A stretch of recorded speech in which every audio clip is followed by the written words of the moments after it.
Hi, this is Bruce Buffer, your voice of the Octagon, and you're listening to MMA Mental. Welcome to this week's MMA Mental Podcast, which is sponsored by UK Fightwear. As always, I've got lots of good interviews lined up for today. But before I talk about who we will be interviewing, I just want to give a shout out to our fellow MMA podcasters. Start off with the MMApodcast.com, hosted by Jake, and at the minute he's switching host to host each week. I believe Ramdas has been hosting with him. They do a weekly podcast. They go talk through all the news, they get interviews. We also do a weekly roundtable show with the MMA podcast as well, which we also do with Ramses from Word on the Street. Ramses is also doing a weekly podcast. I think he's doing it more frequently than weekly at the moment, and he's working with one of the tough coaches from Sonen's team, and they're getting cast members from that on the show regularly as well, which is brilliant. Also, Beyond the Cage, hosted by Jim Graham. Check out their podcast. Right, what I want to do now, we've got a bit of a special show today. We were supporting local MMA this weekend. We went to watch Star Strike Promotions presents MMA Mania, which was a fantastic show. They had some really, really good fights on the card. What I've been able to do is I've been able to get hold of as many of the fighters from possible that were on the card, and we've done a post-fight interview with them. I've also been able to get hold of one of the coaches. He coaches at Pariah MMA, and they actually went 4-0 on the card, and he's given me a breakdown of all the 4 fights which his guys were involved, which was brilliant. So to list off the names, we'll be speaking with Ash Fletcher, who beat Sydney Shoughton. I'll be speaking with Ryan Draper, who beat John Hamill, and also his fight won Fight of the Night. I'll be speaking with Brett Reeve, who beat Kyle Brooks. I've got Wayne Farrington on the show, and he beat Angelo Beals. We've also got Brett Healy on the show. He fought in the main event and unfortunately lost to Paul Hopkins. We've got Saul Hall on the show. He beat Chris Browning. I've got Aswad. He beat Sam Robinson. He took that fight on short notice, and he had some really, really scary moments in the fight and a really, really good come from behind victory. And we've got Manny Singh. He beat Reese Parker. And then we're speaking to Kevin Webb, who is the head coach at Pariah MMA. And like I say, his guys went 4-0, and he talks us through their fights, which was brilliant. We also do an interview with Ulysses Gomez. He talks us about his cut from the UFC, what happens with him next. He also tells us how he found out about the cut, which was a little bit harsh. But he was very good, honest about it. He was reflecting on it. He was grateful for the opportunity with the UFC, and he's obviously looking to move forward now. And then we speak to Laura Sanko. Laura Sanko is a pro MMA. She's 1-0. Her pro debut was for Invicta, which you know she's going to be good if she's fighting in Invicta, and she's won in Invicta. She was a fantastic interview. She gave us some real insight into how things have worked with her. But she's got a really interesting backstory as well. You know, before MMA, some of the things she's done is just amazing. So she was fantastic to speak with. And we also spoke to Kim Couture as well. Again, she's another big name from women's MMA. She's been fighting for a few years, but she's also got a lot of stuff going on outside of MMA. She's trained with a lot of really, really big people. She's got an agency. She's helped some fighters make it into the bigger stages. So again, she was a fantastic interview, and she's got a lot of stuff going on as well. So we'll play those interviews for you now. We are now joined by Ash Fletcher. Ash fought last night for Star Strike Promotions presents MMA Mania and won with a submission armbar. How are you feeling after your fight, Ash? Fine, mate, to be honest. Everything that I prepared for went right, and it was a good night all round. You say about everything you prepared for went right. How long was your training in preparation for the fight? To be honest, I didn't need. We're constant training anyway. We're always fight fit kind of thing, and so we train hard all the time. We just try and tweak the game to who we're fighting, really. And how many fights have you had? That was my second. That was my second. I fought Jacob Bradley first, and that was Star Strike last time. And did you win? Did you win your first fight? I did, yeah, on decision. So you're 2-0 now. Was it after winning by decision? Was it nice to get a stoppage? Yes, that's what the plan was. So that was what I was hoping for. How did you feel going into the fight? Say again, sorry. How did you feel going into the fight? I felt good. I felt positive. I'd heard his interview with yourself, so I kind of knew how he wanted to play the game, and we kind of worked our game around that, really. And what did I always knew he wanted to keep it standing, so I wanted to take it to the floor. I was going to say, what did you feel your strengths were? So you felt your strengths were to try and get him down to the ground and obviously work the submission? Yeah, that was the A game, really. Obviously, it was a good win last night. It was a great performance. You got your game plan in. You've got your submission. It was a lovely technical armbar as well. What happens with your next? Then where are you thinking? What are you thinking next for your next fight, or how long to your next fight? To be honest, I haven't really spoken to my coach about that yet. I'm sure over the next few days or whatever, we'll have a chat and see when to go from here. But as of yet, we haven't really discussed it. But it's a nice feeling being 2-0. Yeah, it is. Yeah, it's really nice. Like you can imagine, I can't really say a lot about it. It's awesome. Brilliant. Well, thank you very much for giving us a few minutes today. It's been lovely to have you on the show. No, thank you. We are now joined by Ryan Draper. Ryan fought at the weekend for Star Strike Promotions presents MMA Mania and won with a round 3 Kimura against John Hamill. How's things with you, Ryan? Big pardon, sorry. How's things? Yes, I'm fine, thank you. Yeah, a little sore, but I'm okay. It was an epic fight. How did you feel going into the fight? I felt a little bit nervous, but I felt very good within myself because I'd worked hard and trained hard. So I felt okay. Yeah. Did you know much about your opponent going in? No. Apart from his name, I didn't know much about him. To be honest, no. It was mad because obviously when you get all the guys out at the start of the event and you all come in the cage, I think out of all of the fighters, he looked the most, for me watching, he looked the most intimidating out of all of them there. Yes, like I said, there was obviously some staring taking place, and that obviously it's just part of the game and that. Obviously nothing personal and that, but yes, like I say, it was he did look intimidating. Yes. He certainly. Not only did he look the part. I mean, he brought the fight to as well, because it was a fantastic fight. And for those that obviously don't know, I mean, it was 3 rounds. You going toe to toe, and then in the end, you sunk in a Kimura. You've got to take that sunk in a Kimura, but you both took punishment in that fight. And straight after the fight, Neil came in, didn't he? And just straight away said, "Right, this is the fight of the night," because the fight was that good. Yes. Yeah. It was. I thought that myself. I thought it was a very good fight between me and John Hamill. And like I say, the utmost respect to John Hamill. He fought like a true warrior, and he did hit me with some good shots. It was a good fight. Yes. Could you feel? When you were standing and trading, could you see? Because I was watching the fight, and you could see when you were landing some of your shots, he was starting to back up. Especially the longer the fight went on. Could you feel that as well? That he was struggling with your power? I just felt as though that my jab, which I've been practicing, stepping into it straight down the middle, I felt as though that was working. That was paying off because when I was throwing my jab, I could feel my left jab. I could feel that it was connecting with John. But like I say, I've got to give his due. Like I say, he fought like a true warrior, and he did hit me with some very good shots. I think it was the 3rd round before he went to the ground, and then before I got the Kimura. As I threw the one jab, he did catch me on the chin. So yeah, he did throw some very good shots, very powerful punches he threw at me. But I could just feel as though, especially in the 3rd round, building up to the submission on the ground, I could feel that my jab was connecting quite well. I could feel. Yeah, if I remember rightly as well, you went for the submission in round 2 as well, but I think you ran out of time. Did you feel that was something you could get on him? Was the Kimura? The Kimura was was what I was looking for. Like I say, the 2nd round, but like I say, I did run out of time. But like I say, he was a very strong guy. John was, and like I say, I would like to say at the end of the 2nd round, I was towards the end of the 2nd round, I was trying to get that Kimura on.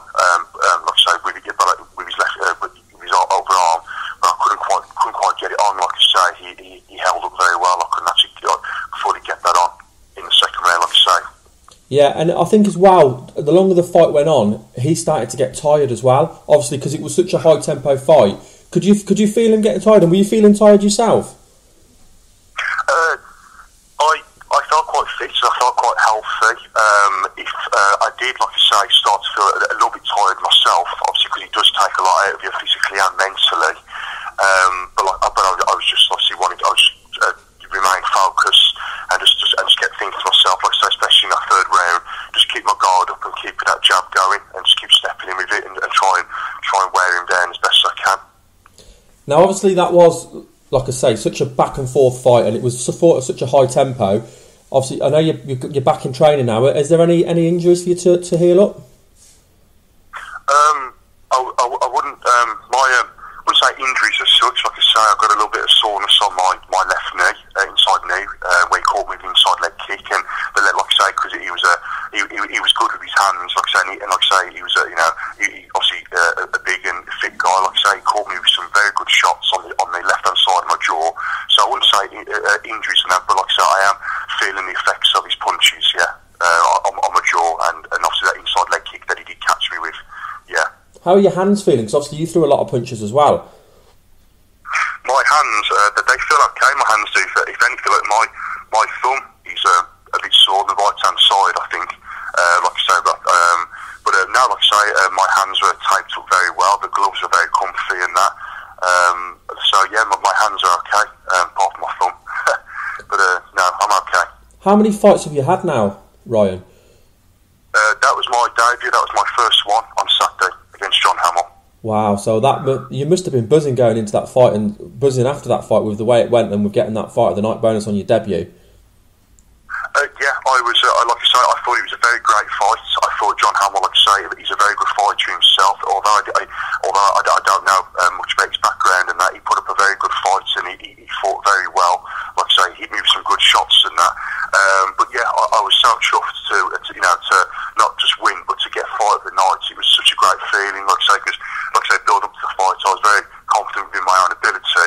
But obviously, my head was everywhere. But I felt very confident, like I say, in my own ability because obviously I'd had great training from simply martial arts. So how long will you leave it now before you get back in there and fight again? I honestly don't know. That's something that I'll have to discuss with my coach. I don't know. Cool. Well, Ryan, we really appreciate you coming on. It's been lovely to talk with you. And obviously keep us updated, let us know what's going on, and we'll get you on again in future. Okay, yeah. Thank you very much for taking time to speak to me. Thank you. We are now joined by Brett Reeve. Brett fought at the weekend at MMA Mania, Starstrike Promotions, and beat Kyle Brooks. How are things with you, Brett? Very good, thank you. Yeah, I'm just recovering from the weekend. Well, firstly, congratulations on your win. Thank you very much. Let's talk a little bit about your build-up to the fight. So who are you training with in preparation for the fight? So I train with Pure MMA Cannock, which is a gym run by UFC fighter Paul Taylor and Dan Corbler. And what kind of areas do you train in? Is there a main focus, or is it just MMA in general, or what are the strengths of the gym?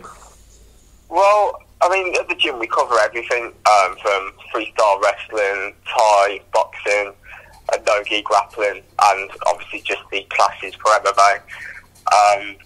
So yeah, we get full range training at the gym. I'd say my personal preference is more towards the grappling. I've been striking a lot longer than I've been doing grappling, but not much good at that, so I've lent more towards the grappling side of things. You say you've been striking longer. What was you doing? What kind of striking was you doing before? Before I joined Pure MMA, which was back in 2007, I'd just been doing a bit of boxing before that. Now, what was your record going into this fight? Before this fight, I was 1-1. Okay, so obviously, I suppose you were really looking to get that win to kind of get yourself up to a positive record. So, did you know much about your opponent going in? No, I didn't know anything about him, to be honest. I took the fight on about 3 weeks' notice. I've been looking to try and get a fight for a while, and struggled to get anybody with a similar record to me to take the fight. I offered to take this fight, and thankfully he took it. Yes, it was great. I didn't really want to spend much time trying to look into what he was going to do. More concerned with what I was going to do, really. So how did you feel going into the fight? Felt really good. I mean, the level of guys I get to train with on a daily basis is amazing. So, you know, and our gym, they don't let you go into a fight unless you're prepared. So when you're walking down there, you know you're as prepared as you're going to be. And that's a great feeling. Now, do you want to talk us through how the fight played out and let everyone know how you won the fight? Yeah, well, I'll try and talk you through it. I mean, I'll be honest, a lot of it's a bit of a blur, which is, you know, testament to Carl, really. He made it a tough fight. So my plan at the start of the fight was to try and strike. I've got quite a history in grappling and grappling competitions, and I've done quite well in that area. And I really wanted to test my striking out in this, and that's how I looked to open the fight. And I knew that he was a southpaw, so my plan in the build-up had been to work right kicks, because, you know, to the open side of his body. And that all started off okay, until he cracked me with quite a good left hand about halfway through the first round. And then I think just sort of natural instincts kicked in, and I ended up taking it to the ground, which wasn't the plan at all. And I think I ended the first round in mounts, but there had been no headshots, so I was struggling to find the finish and sort of ran out of time in the first round. Second round, I can't really remember too much about that either, to be honest, other than me ended up in mounts, looking for a Kimura, and really messing that up quite badly, and ended up on my back, and then switched to a triangle. So with regards to the no headshots, is it when you're in that such a dominant position, is it hard not to throw strikes to the head? Well, it is normally, because normally I do all my sparring with headshots. But for the past couple of weeks leading up to the fight, I deliberately done all my sparring without headshots.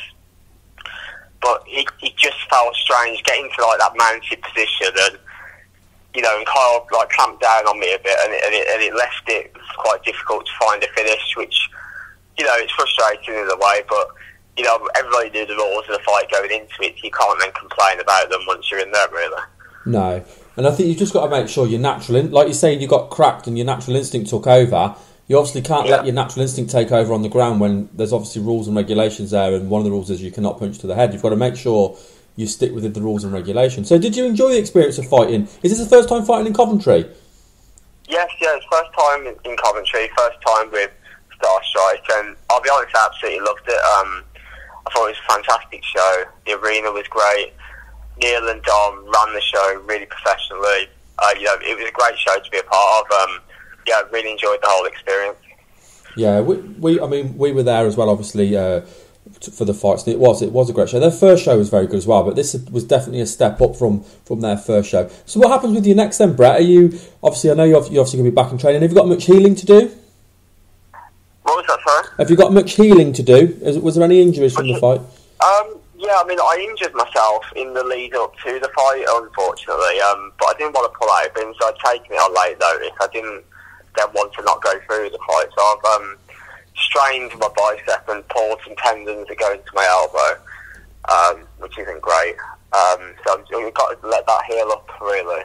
But the plan is to then get back to competing as soon as possible. Really, I want to get back into grappling competitions. I've done a lot of them previously, but not so much over the last 6 months because I've suffered with injuries. I'm really looking to get back into that, and then I'll consider fighting again as and when the right fight comes up. But overall, you'd say it was obviously great to get a win, but you enjoyed the experience of being on Star Strike Promotions. Oh, definitely, yes. I'd recommend it to any amateur fighter or pro fighter, actually. I mean, the pro fights on there were great as well. I mean, it was a great show to fight on. Like I said, I'd recommend it to anyone. Well, Brett, we appreciate you giving us your time today. Keep us in the loop with what you're up to, and obviously if you've got any more fights coming up, we can get you back on again and have another chat with you in the build-up to any more fights you might have. Yeah, well, thanks for your time. Thanks for calling. No problem. Thanks, Brett. Speak to you soon. All right, cheers, mate. Bye. Bye. Okay, we're now joined by Wayne Farrington. Wayne fought Saturday. Strikeforce Promotions presents MMA Mania, and he won in under a minute. How are you feeling, Wayne? Yeah, really good. Yeah, great. Well, funny enough, I'm having a night of training tonight. I went back Monday night, but today I was feeling it. I thought I better have a couple of days off before I go back and properly, sort of thing. Yeah, obviously you've worked hard for the last few months preparing for this fight, and then obviously it must be great when you put all that hard work in and then the fight just plays out perfectly for you, which of course it did on Saturday. How did you feel going into the fight? I felt really confident. I felt like I prepared well, technically wise. I mean, it's still like the week of the fight.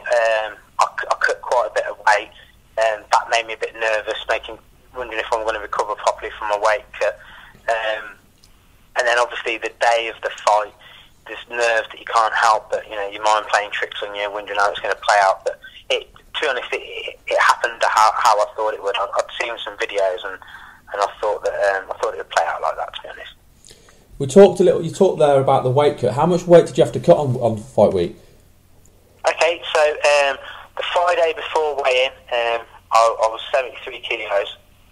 So the weight week of the cut, I cut out my carbs, did some water loading, and then 24 hours out, 48 hours out, I halved my water intake, and 24 hours out, stopped my water intake, and got the sweatsuit on, did a bit of salt bathing, got myself down to the 66, weighed in at 66 dead, and then just got rehydrated and got my carbs back in me.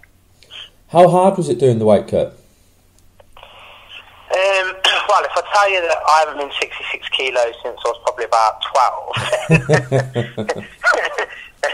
I started weighing myself when I was an amateur boxer, when I was like 17, and the best I could get was like sort of 70 kilos.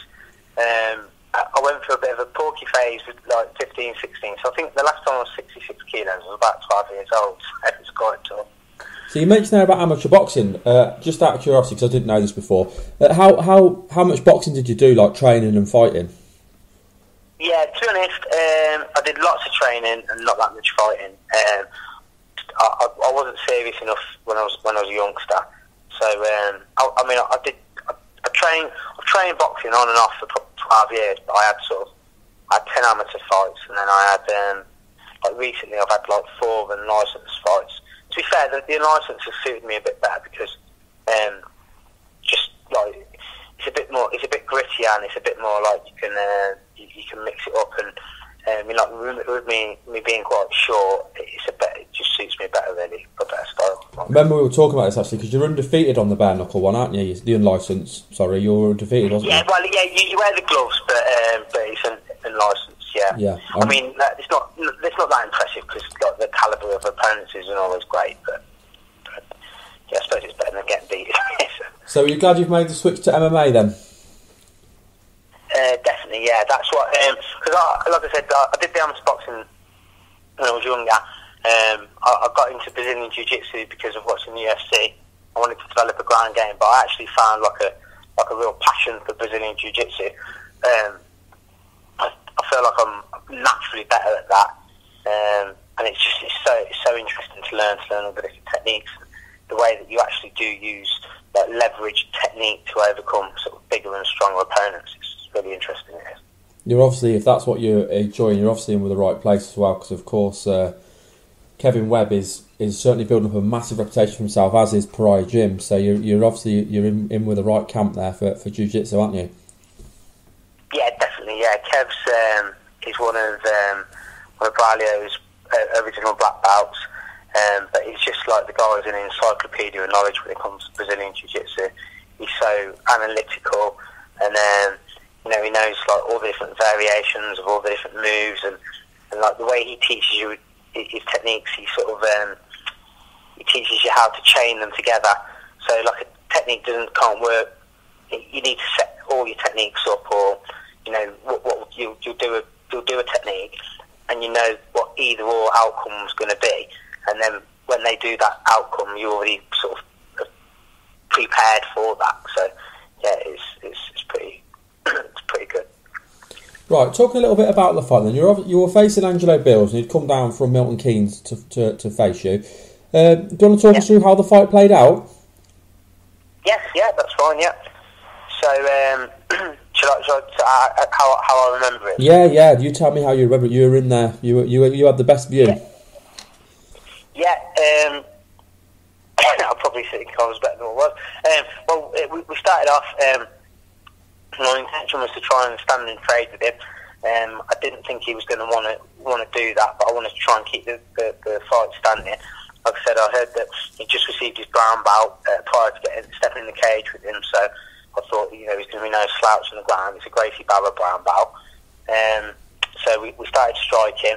I think pretty quickly he decided that wasn't the best thing for him, so we clinched. We went to the ground. When we hit the ground, I think I was in Adam and half guard, and I wondered, how that was going to play out. I managed to get an underhook, reverse it, come out on top. Rather than start trying to grapple with him, I was hitting him with some strikes. He come back up to his feet. We then clinched. I got some knees off, and then finally I sort of caught him with a knee to the stomach, but doubled him over. I don't think the ref stopped it initially, which I was sure it was over. So I jumped in with another shot just to finish him, and that was when they stopped the fight. It didn't last very long, but it was still. I still enjoyed the fact that I got to do a little bit of striking, a little bit on the ground, a little bit of clinch. So it wasn't a long time. There's still a bit of experience in the different ranges. And how do you feel coming out of the fight? How's your body? Was there any injuries from the fight? To be honest with you, no. The only thing that's exhausting me, I think, was the weight. It was the weight cut from last week. But apart the actual fight itself, no, there wasn't any injuries, which is always good. So you're just saying there you're going to take a few days out. So when will you get back into training again properly? Thursday I'm going to get myself back down to gym Thursday, and get back on it. And Kev's been speaking to some people about what my next fight might be. He's been speaking to. There's been some quite exciting prospects coming. Nothing confirmed yet, so I just want to make sure I'm as good as I can possibly be for whatever he gets lined up for me next, really. And have you got any? Is there any time limits on when that fight will be? I don't know opponents yet. Do you know roughly when it will be? We're hoping to get something sorted for June. I would fight earlier, but the thing that we're looking at would be in June, which would be, that would be 12 weeks, which would be absolutely ideal. So I could really have a good camp for that. I'd probably do a couple of jiu-jitsu competitions between now and then as well, just to keep myself competing. Well, first of all, obviously, I want to say congratulations for your fight on Saturday. It was quick, but it was still very, very impressive. Thank you for coming on today, and thank you, mate. Please keep us in the loop. If you've got a fight coming up, let me know. You've got my number now, and we'll get you back on again and talk to you, build up for your next fight. Yeah, great. That would be brilliant. Right. I'm now joined by Brett Healy. Brett Healy fought at Star Strike Promotions presents MMA Mania at weekend just gone. He was headlining the event. How are things with you, Brett? Very well, thank you. Yeah, good. Before we start to talk about your fight, I'd just be interested to let people know about your background. So do you want to let people know, what training you do, who you train with? I know you run quite a lot of classes and stuff, and just let people know about that side too, yeah? That's it, yeah. I'm fighting out of Team Mafia, which is in Coventry. I run classes at the Body FX gym in Coventry, sort of every night of the week. But I do the majority of my training, I suppose most of the users know about, with the lads over at Nottingham Roughhouse at Fourth Dimension. So that's the likes of Andre Winner, Jimmy Warled, Dean Amasinga used to be there at one time, and then we had Paul Daly. So I do a lot of my training over there with them guys. I know they come and do classes in Coventry as well, don't they? Do they do that through your gym? Jimmy and Andre do a class on a Thursday night at the Lions gym. Yeah, we spoke to Andre recently. Actually, he was talking about that, and we spoke to Jimmy before as well. We haven't spoken to Jimmy in a while. So so what is it like training? Because obviously those are high caliber guys. What's it like training with people like that? It's superb, I know that they are high caliber guys, and to be honest, they're very dangerous guys, but they're a great bunch of guys as well. If you are training and working with them sort of guys, it can only sort of bring you up in your game and bring you up in sort of confidence and skill set. It's superb. It really is good. Yeah, I mean, obviously, both Andre and Jimmy have fought for the biggest promotions in the world, so training with those kinds of people is only going to help your game improve, isn't it? Yeah, and also with having them two names there, we also get a lot of people sort of coming in. You know, when other people from other camps are doing training camps, a lot of them come up to Nottingham, obviously for the sparring and to do the training camps in Nottingham. So we've got a really good selection of lads up there at the minute. We've got Matt Hamill as well, who fights on. He fights in sort of 8 weeks on Fight UK. Also Matt Howard as well, another good fighter. So it's really good being. It's quite humbling being up there as well. Do you know what I mean? Yeah, absolutely. With training with all these guys. It just shows you how well you're doing, the fact you can train with people like that. Now, I know you run your own classes as well, so just mention again where your classes are, and if people want to come and train with you, obviously how they go about arranging that and what they need to do to get in contact. Well, all my classes are all done at the Body FX gym, which is in Jackson Road, which is in Holbrooks, and there's classes sort of Monday night, Tuesday night, Wednesday night, Friday night, Saturday morning and Sunday morning. So it's really busy. You know, it's doing really, really well at the minute.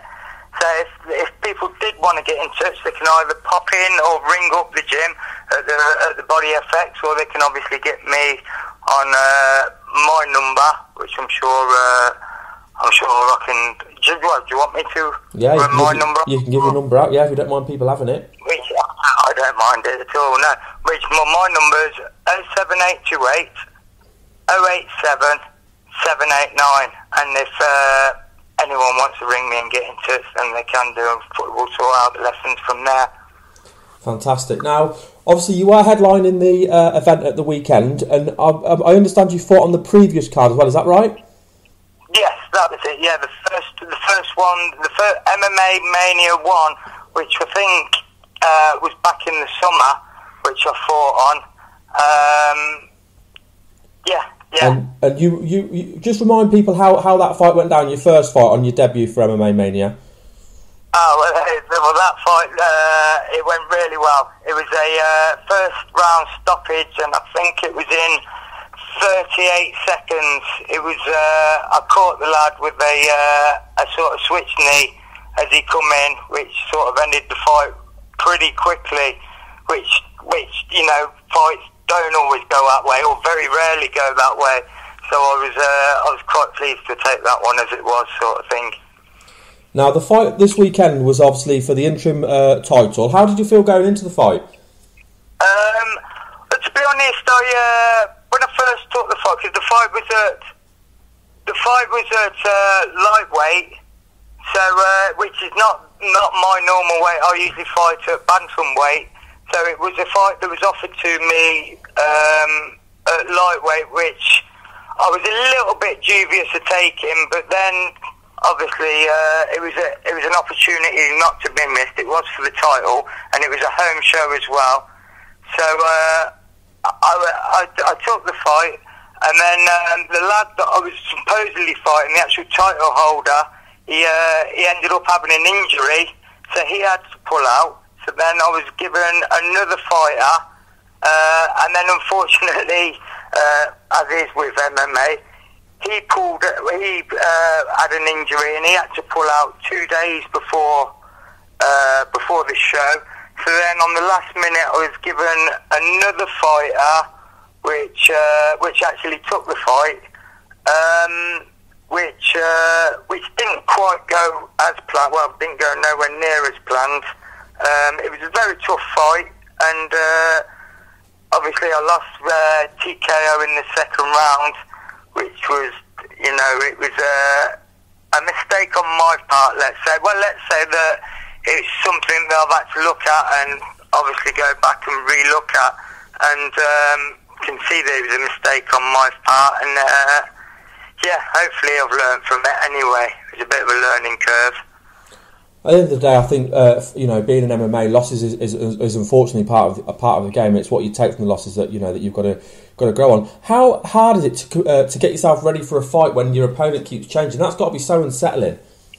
Well, to be honest, I'm fairly a realist, and I have been in sort of the fight game for a while. So because I come from a kickboxing background, so I've always sort of fought, and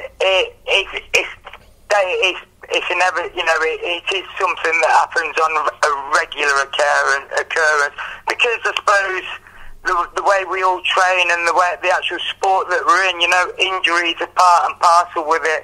So unfortunately it does happen, but what I tend to say and what I tend to say to my students is that you train yourself for yourself as opposed to training for the fighter, if that makes sense.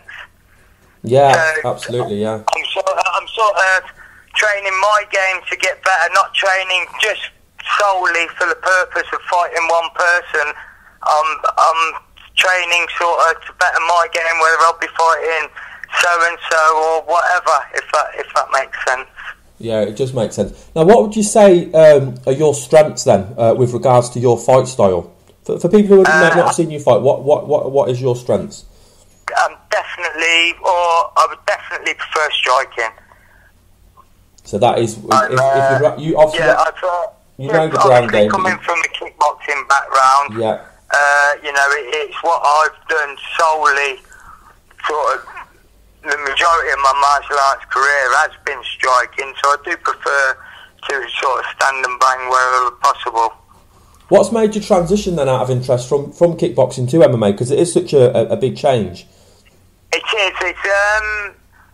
I think it was just when I did do the transition, I was a lot younger, and I think at the time it was, dare I say, it was as close to a real fight as what it probably sounds dead violent and everything. But at the age that I was, it was as close as I can get to a real fight. Obviously without getting in trouble in the eyes of the law and different stuff. It's as sort of real as it can get, sort of thing, in the confines of having rules and regulations and obviously referees and things. Yeah, that makes sense, absolutely, mate. And obviously it's a bit more of a bigger test, I suppose, than doing just pure kickboxing because of the mixture of the grappling as well. So what happened with your next then, Brett? I know obviously the fight didn't go your way. You've obviously had a couple of days to reflect. What do you want to happen from here? Well, I've had a couple of days to reflect, and I've already had the promoter on the phone, and I'm ready to go again in 3 weeks. Fantastic. On a show up which is Combat Sports up in Doncaster, which is on the 16th of March. Oh, excellent. And what weight class will that be at? That will be at my weight class, back at 66. So it'd be nice to get back down to the bantamweight weight class. Yeah, it would, yeah. It would be, yeah. Well, I'm not saying... Well, when I say it would be nice to get back down to bantamweight, obviously the weight cuts the weight cuts a different issue, but it's where I feel comfortable. It's where I've done all my fighting, and it is my ideal weight, because I only walk around at sort of 69 kg anyway. Yeah. So it's easy enough to cut to sort of 66. Well, we wish you all the luck for that fight. We hope it'd be nice to see you get back on track. And obviously, please keep us updated. Let us know how your fights are going on, and let us know how that fight goes on. And all being well, if you fancy it, you can come back on after the fight and let us know about how the fight went. That'd be superb, yeah. Thank you very much. That would be superb. Thank you very much for your time today then, Brett. Cheers, Ray. Thank you. We are now joined by Saul Hall. Saul fought at the weekend for Star Strike Promotions, presents MMA Mania 2. You were the opening bout of the evening, and you had a very solid performance and a solid victory. How did you feel going into the fight? I felt okay, to be fair. Obviously, I knew he had good stand-up, so my plan was to take him down, really. Yeah, I mean, it was obviously, I was watching the fight, and it definitely looked like he was doing well with the stand-up, and then you were obviously better at him with the grappling. But I know with your gym, you're a very solid grappling gym anyway, and it was just about implementing your game plan. But it just, I mean, obviously it was a hard-fought fight, but you basically made him fight your game, didn't you? Yeah, but at first I think I give him a bit too much respect for his game. But obviously in the second and third round, I think I made him play my game, as you say, yeah.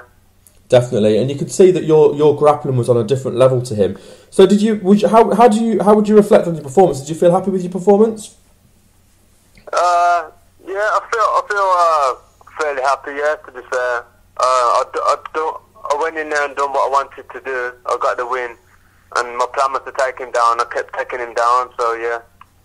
And I think it's fair to say it was a really good night as well for your gym, wasn't it? Because I know there was 4 guys fighting, and all 4 guys had solid victories. So was it nice to see not just you win, but your teammates win as well? Yeah, it was wicked. That was a wicked night for our gym. That was, yeah. So what happens next? And obviously I know you. Was there any injuries from the fight? Do you have anything? Because obviously you did fight 3 rounds. How did you feel after the fight? Nah, I felt okay. Like I had a few little normal aching pains as you do, but no real injuries. Nah. So are you back in training, or are you taking a few days off? Nah, I'm having a few days off, and then I'm back in training. Probably tomorrow. And what's your? I know this was an amateur bout. What's your record now? That was my first fight. I'm 3 wins up here. So that was you say that was your debut? Nah, that was my third fight. And you're 3-0 now. Yeah, 3-0. Yeah. And that was your toughest fight yet, you said, didn't you? Yeah, it was. Yeah. So what were you looking for? How long will you like to leave it then before you get yourself another bout? I've got one upcoming in April at Fight UK. Oh, fantastic! So you'll be fighting Fight UK. Obviously, that's not far away then. So you start your training camp for that straight away? Yeah, straight away. Tomorrow I'm back in the gym, so I'll be training for that from then. Brilliant. Do you know who you're facing yet? I think his name's Mark Stredder. So I haven't really looked into him yet or found out much about him. I just wanted to get the first fight out of the way first. Of course, yeah. You know what I mean?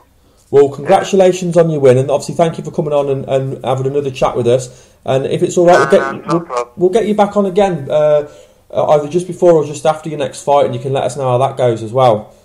Yeah. All right. Thank you. Lovely. Thank you very much for your time today, Saul. All right. Thank you. See ya. Bye. Bye. We're now joined by Aswad. Arms fought at Starstrike Promotions presents MMA Mania 2 Saturday just gone. He had a back and forth battle with Sam Robinson and won in the 3rd round with a triangle choke. How's things with you, Arms? Hello? How's things with you?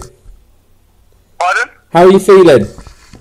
Yeah, I'm great. I'm feeling great, man. I'm feeling much better than the fight on Saturday. I'm feeling much more better now, yeah. Back into training the same day. I came back and trained the next day, so yeah.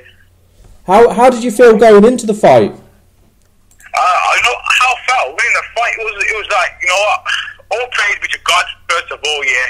Because without God, I would have lost the fight. God put me through, and all my training, my coach, all the support, family, everyone that came and that supported me, made me go through it. My heart, everything has made me keep on persistently just trying. And the fighter was really, really good. The fighter, I put my hands up to the fighter. He was really, really good at striking. Really, really good. Had me 80% to 20, but I carried on persistent. Did not give up, and that's what it is. I have to ask you. I mean, he caught you with a really, really good head kick, and you He got me with a nasty head kick. I was off. I was dazed, man. I was gone. I was just trying to, from the first punch, I knocked me down on the floor in the first round. Yeah. That just messed my whole game up. So then I was just recuperating and recovering. So at the last round, a head kick, and I took that head kick and I was getting back into shape again. So I was just there, focusing, trying to get my focus back, because my focus everywhere, you see. So I was trying to get my focus back to see what can I do, how can I execute the person and that. It was fantastic. I mean, that you just said about that head kick. I mean, I don't know how you recovered from that head kick, because I mean, your legs were all over the place. It was a really good head. He landed flush. Yeah, he flushed, man. You know what? I had my guard right down as usual. Like, if you see my fight, my guard's always down, and that's like God showing me this lesson. This fight was like a big lesson to me. This fight was like an eye opener to me, and that. So now, when I look at it now, it's like God gave me this lesson to teach me what I've been doing wrong, and that. I had my guard down. Everything was not as great as before. I lost a lot of weight for the fight at a quick moment. I was 75 kilos I weighed in. Yeah. And I usually walk at 85 kilos, but nobody knows like the hard work I put in before I got into the fight, because I lost 11 kilos in 10 days. Wow. You get what I'm saying? I lost, if you ask me, in front of everybody, I lost 11 kilos in 10 days. If you ask anybody about my fight, I lost 11 kilos in a week. But anyway, I'm not giving that as an excuse of how I portrayed myself in the fight or anything. I'm just saying, you know, I work at my best, but now I understand next time it's going to be a slow diet, slow losing weight process instead of just, you know, skipping. It was, yeah. I mean, obviously you've learned a lot from this fight. I want to know about that triangle choke as well, because that just kind of come out of nowhere. What made you go for it? Everybody's seen that triangle that just come out of nowhere. You know, when he put me to the floor, when he gave me the head kick, he ran into me. Because I couldn't remember what happened. When my mate saw me the video later on, the day after, then started getting back what's going on. So now when I seen it, when straight away the guy was a Reeve, he was hungry. Sam Robinson that came in, he was hungry. He wanted to come in for the kill. So when he head kicked me, he ran straight towards me, throwing his punches, and straight away got me, pinned me to the wall, threw his knees, and slammed me to the floor. If he once got me to the floor, I knew that's it. Either if I don't execute a submission, I'm not going to be winning this fight. That's why if you see my leg, my right leg was out of it, like off the mat. Yeah. And my right was only I never put him in full guard. I only had my left leg on guard and my right leg out, because of the way I already had, before he slammed me to the floor, I was already in my head trying to execute the triangle. So once he threw me to the floor, bang, the triangle came in straight away, and then he slammed it. But once I had that triangle on, it weren't coming off. He could have slammed it as hard as he can, that weren't coming off. It was just epic, because I think you're right. If it had gone the distance, with the way he'd landed the strikes, I think you would have lost that fight. But you were never out of it. You just never gave up. Yeah, definitely. So how are you feeling after the fight? Was there any injuries? I mean, because I know you took a few shots. After the fight, I was just recuperating from the shots, like the punch that I gave in the first round, and the kick that I was giving me. I was still recuperating from there, like you know, your brain speed everywhere. And you see what I'm trying to say? Yeah. So so I was still recuperating. I was just focused on that submission. When I got down to the floor, just focused on submission. Even when I went out of the ring, the thing is damn. The guy was really good, man. It was a fantastic fight. It was one of the fights of the night, I thought, personally. So what's your record now? My record, training pro, 2 wins, no defeat. Fantastic. Well, I want to just say a massive congratulations on your win. What do you do next? When are you looking for your next fight? My next fight's on April. Do you know what promotion that's with? That's with Fight UK. Well, we'll definitely like to get you back on before that fight, and we can, talk about the build-up of that fight as well, if you're up for that. Yeah, no, that's great. And if you add me on my Facebook, Ahmed Aswad, yeah. And anything, all my fights are up on there, on Team Pariah too. The fights are up there too. So if you add us and get in touch with any of us, we'd be happy to talk, interviews, anything. It'd be great to get our names out and our promotions out and whatnot. It'd be great. Awesome. Well, thank you very much for your time today. We'll definitely stay in contact. I'm going to go and add you on Facebook now, so thank you very much for your time. Yeah, thank you. Thank you very much. We're now joined by Manny Singh. Manny Singh fought for Starstrike Promotions presents MMA Mania 2, weekend just gone. It was a professional bout, and he fought Reese Parker and won very quickly. I think he won within a minute. How are you feeling, Manny? Yeah, feeling good, mate, yeah. Good win, easy win. It was a late replacement, fair play to me, stepped in. So I just had to go in there and do a job, and just did it. How unsettling is it when you get a replacement added so late? And I know it probably wasn't the same level of opponent as what you would have had with your original opponent. How does that affect you? I just didn't really affect me in the sense that I was going to change my way of thinking. I was always going to keep my same game plan because at the end of the day I'm just going to dictate the pace, and that's it. So I'm going to make them do what I want them to do. So that's always been the game plan. Now, obviously, there was quite. Sorry, go on, carry on.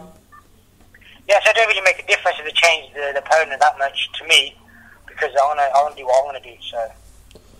Now, there was obviously your fight ended in quite a strange way. Do you want to talk us through the end of your fight? I was a bit surprised. I didn't know how to explain it because I was taking it easy, having main thing is I was enjoying the fight, and I let him stand up once, and then he went to, I don't know what he did. I think he went to take me down. No, I think I took him down because he went for a kick, and then because we do a lot of jiu-jitsu with Kevin Webb, and his jiu-jitsu is very good. It's a very high level. He's a black belt and a Barlio, so it's very high level. But this isn't really something that he's taught. It's more so that it's come from the position it's a position he always puts us in. And all I did was I just postured on his neck, but I just choked him from that position. Yeah. And I choked him quite hard, and then I seen his face wincing, and I thought, okay, I'll just choke a bit harder then.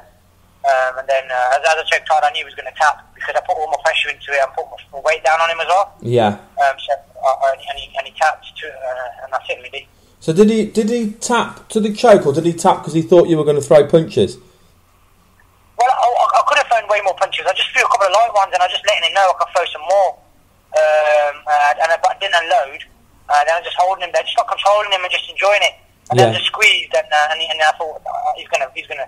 His face wasn't looking too good when I squeezed, and I put my weight down, and then he just tapped. What's your pro record now, Manny? 1-2 and lost 1. So where do you go from here? I mean, obviously that was quite a short fight, so I'm going to assume you've got no knocks or injuries from that fight. So how long before you're back in training, and how long before you fight again? Hopefully I want to try and get something in April. See if Kev or someone else can get me something in April. Hopefully. I'm definitely touchwood booked in for June, and I'm going to be training. I've been training this week because I was feeling relaxing. I know it was an easy fight, but in the sense that it was still hard because I never took it easy. In the sense that people think it's easy, but it's still tough for me because all the mental preparation and all the training that goes before it, the dieting, because all that's taken into consideration. I'm just taking a week out, just chilling out and just resting. How much weight did you have to cut for the fight?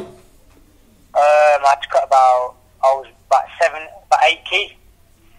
So, and how did that affect? How do you find the cut? How did that affect you?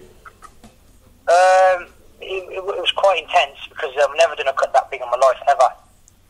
Even when I boxed as an amateur, maybe max I used to do was 2-3, and because it's on the day weighing, it wasn't too bad. But everyone does it, and I thought to myself, I don't want to be coming underweight. In the sense that always fighting on my walking around weight, I need to take advantage of the situation a little bit more. So that's why I did the water cut, and so I'll come in bigger the next day. And obviously it paid off. Well, obviously congratulations on your win. And I didn't mean any disrespect with it being an easy win. I know you put a lot of hard training to get ready for the fight. I spoke to Kev yesterday, and he did mention about the late replacement. Like you say, at least he stepped up, and you got to go out there and show your skills. And obviously, we look forward to seeing you back fighting again. Are you going to look for the UK one in Leicester? Is that where you're going to look to fight next in April? Sorry, UK one in. Is it the one in Leicester? Is it UK MMA? This week I really spoke to no one about nothing. I just literally spoke to anyone about anyone. This is the first conversation I'm having about MMA this week. So okay. Well, congrats with it. We are going to be keeping up a relationship with the gym, so I look forward to hopefully speaking to you again in the future. And obviously we look forward to seeing you fight again. No problem. Thank you. Thanks for your time. No problem. We are now joined by Kevin Webb. Kevin is the head coach at Pariah MMA. He had 4 guys fighting this weekend on Star Strike Promotions, which presented MMA Mania 2 at the Skydome in Coventry, and in what was a great night for Pariah MMA. They went 4-0. So what we're going to do is we're going to break down each fight with Kev, and he's going to talk us through what his 4 guys got up to. So first of all, congratulations on your 4 wins. Yes, thanks very much, mate. Yeah, it's a good day at the office for us.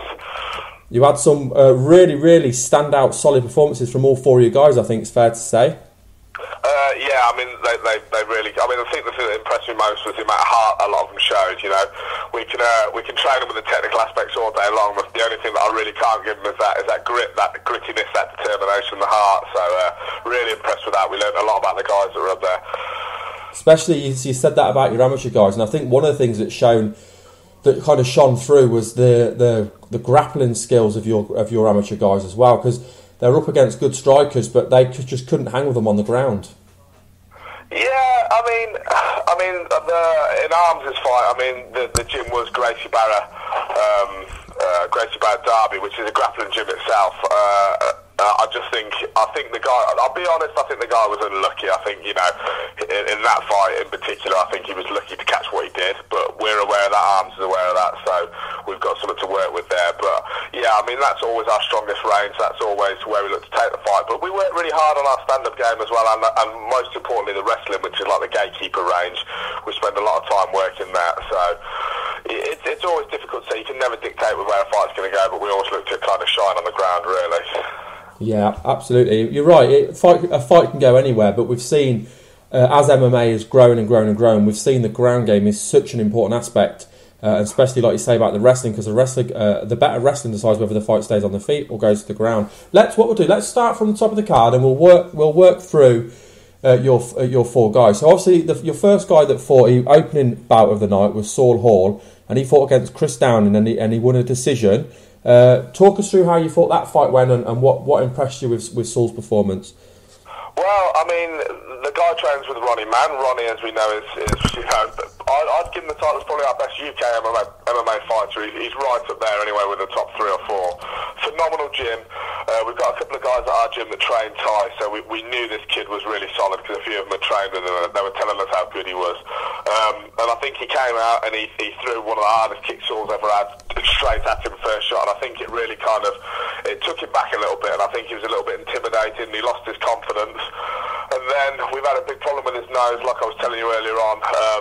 Before the fight, it kept bleeding in training, so he had it cauterized. And within the first 30 seconds, he had a big knee to the face, and his nose was bleeding really badly.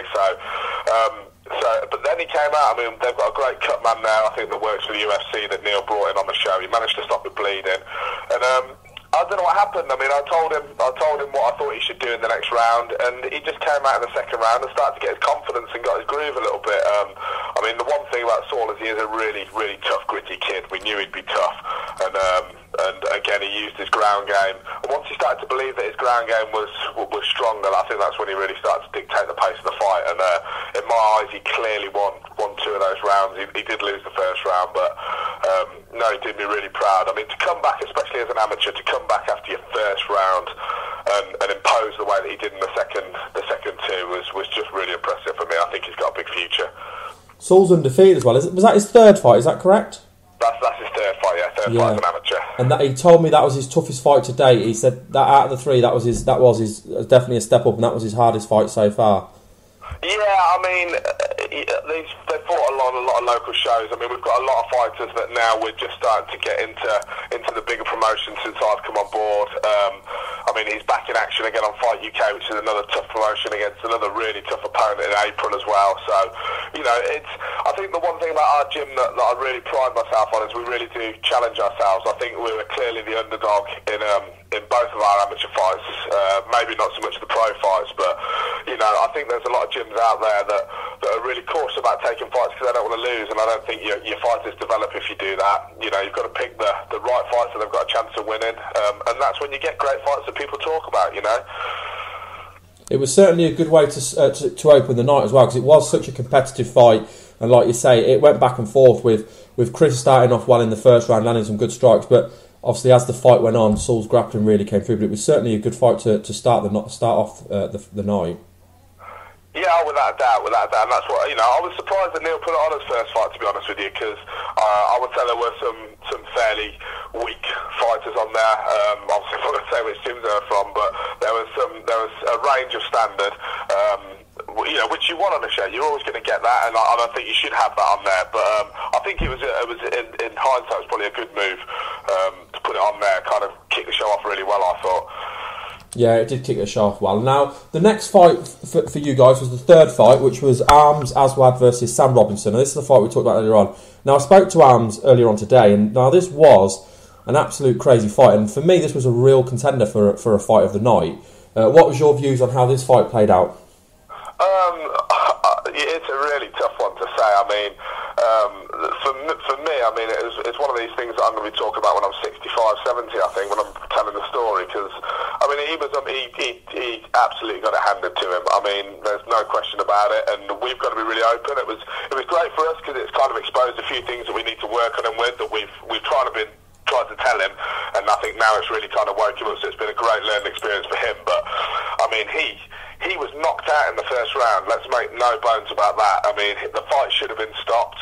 Bass, who's a great ref, he wasn't positioned well. Luckily for us, and my assistant coach Chris Meyer was still on the other side, and he said that his eyes were gone, you know. And because we had another bombshell dropped on us beforehand, we thought we were fighting semi-pro rules, as in headshots allowed, and Neil said no, there's no headshots. So I was complaining to Neil about it, but in hindsight that kind of saved us really, because if he could have mounted him and hit him to the head, it would have been all over. But yeah, he was knocked out, and then he had another couple of big shots in the second round, and again he was stumbled. Then the head kick that he had in the third round, I mean, that 98% of the people I know on this planet that would have knocked out, and he got slammed on top of that, and somehow he managed to keep his composure enough to throw on the triangle. I mean, just the amount of heart and determination and will to come out and fight after you've had it put on you like that was just unbelievable. And you know, I like we were saying earlier on, you know, I can teach him, you know, all the technique in the world, but I can never train a man to have a heart like that and to just that grit and determination to keep going. So I mean, he's got a huge future. I mean, it was unbelievable. But credit to the other guy, I felt really sorry for him. I mean, you know, he obviously trained hard. He was in great shape, and you know, it was unlucky. But I think the training that we do kind of paid off. You know, we focus on that grappling. I think especially the UK MMA scene can be really exposed with the jiu-jitsu game at the moment, just because of the lack of knowledge. But I mean, the kid came from a jiu-jitsu gym, so I was expecting his ground game to be the thing that we were avoiding.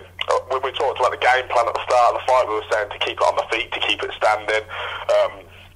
Use your wrestling to kind of keep the fight pushed up against the cage, don't let them take you down. But that just goes to show that you can never plan and predict a fight. That's why I'm not a huge fan of over game planning fights, because you just never know where it's going to go. It was crazy, and I think, like you talk about the triangle, maybe Sam thought that Arms was pretty much out of the fight, and when he took him down, he didn't think Arms would probably had enough about him after taking it. I mean, that head kick was brutal. I mean, Arms' legs were wobbling all over the place. I mean, his equilibrium was gone. But maybe with the takedown, he thought he was out of it and he wasn't going to be able to get in the triangle. He probably underestimated the position. But it was one of the best come-behind victories you'll see, not just on a local event, but just in MMA in general. I mean, he was losing that fight. If that had gone the distance, he'd have lost by decision. There's no doubt about that. And he just come, especially after the head kick, out of nowhere and wrapped up the triangle. It was just unbelievable. Yeah, I mean, it was incredible, and I think he's given a lot of credit to God there for that one. I think he was very lucky, but again, he does it in the gym all the time. You can't take away from the fact that he did show great composure right at the end there. He catches everybody in the gym with that triangle all the time. You can't. It wasn't an absolute fluke. It wasn't like Sam dug his arm in between his legs and left one arm in, one arm out. Arms was clearly setting the triangle up, and he's so athletic that he was able to shoot his hips right up there. I think Sam thought he was postured up high enough. He caught it, he did well, and I just think to not give up and to keep fighting is just incredible. It's absolutely incredible. Now, one of the standout fighters on the card for me was the next bout we'll talk about, which was Wayne Farrington. He faced Angelo Beals. This was obviously a pro bout. Now, this was basically very, very one-sided, and I spoke to Wayne a little bit after the event as well, and he was obviously pleased that he'd won, but he felt that it was a bit of a mismatch. What were your views on the fight? Very much the same, I'd say. I think Wayne's got a great future. Wayne's kind of he's had a long background in combat sports. He's boxed for years.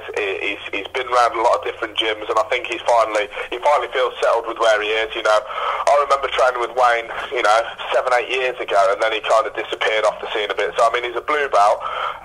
He was facing a brown belt, but I mean, he'd got that fight won in every single range. I mean, he was bigger, he was stronger, he was in better condition. His stand-up, his clinch, his ground was better.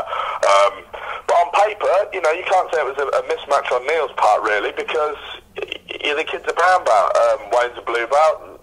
Wayne's only had 2 pro fights. I think Angelo's had 3 now.